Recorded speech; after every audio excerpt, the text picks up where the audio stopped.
na omanfo a womo efa Birim nsuo no so wo Akyem Oda Birim Central mensimu opoyamantemu no enyina yie efise nsuo na wonfa so no bibie ni wa wonde bo won ho ban me kire life jacket no ebi yankasa reho sembi ensinemum se bibisi ewo nsuo no so bra wonam a wanhwe a ye arahudie ene bebe ya kwanmu yamane boni akwasi azo ekọ ne omanfo ebi akasa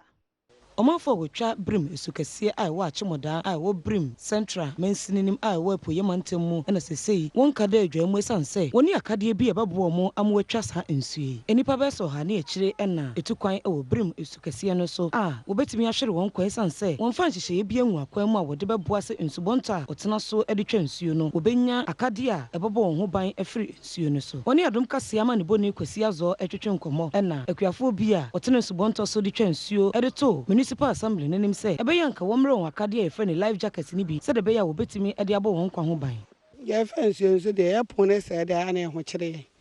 nti we obi adom no de pon abeto so so kra pon ana mo anti nsuo ni yiri a ana yesuro pa yesuro ni traso no ye yam sisi apante besra ba se womre no bi na yete so a na se BBC a ye ho ankwa kire. Oh well se nsuo ni yiri dia papa nyame se nka asem no kra ya na ehu wom nti no de me meka kakra bia ka ho ane se ehu wom o ehu ni mo ni nyina ko wiewie se council for de omo de abai ombo man life jacket ama se bibini a na yetimi ase before se won sabeka nipa no na se owo nsuo nani a onko fom na wetimi ase vu nipa no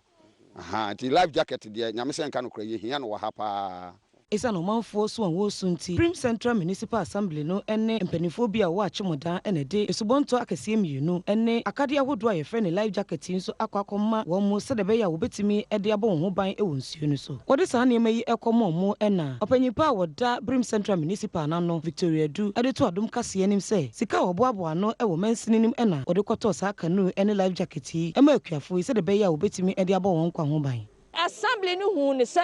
de bonto ana da so no na asai ebe ya fi ne akire ni wa mako ho a ya ne assembly members ne assembly no hu ni se ehia eti bibia ye bia no eye ye IGF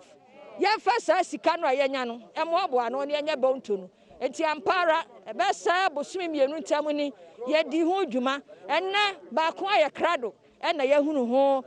sankyerani ba ko akaso egusu aye enti enya ba ko Alexander Kwesiakwa enso na ye onipa a wogina mudi ama MPP amanyoko no samrahye bedwani ewo Akyem Oda abato mpesua so no nso ede life jacket edu ekoka adunum a assembly no ato amaomo ema ne ye aduonunum se de be ya won so ebetimi de abon won ho ban odema won mu wie ye no ne adom kase etwetwe nkomo ede nsema hodo bi etudwa enti ene nyame adaroma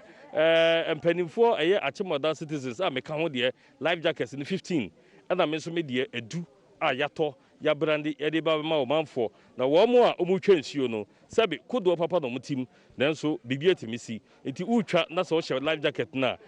atoye nkyem bi etowa na kyerɛ sɛ wanya wuti adidim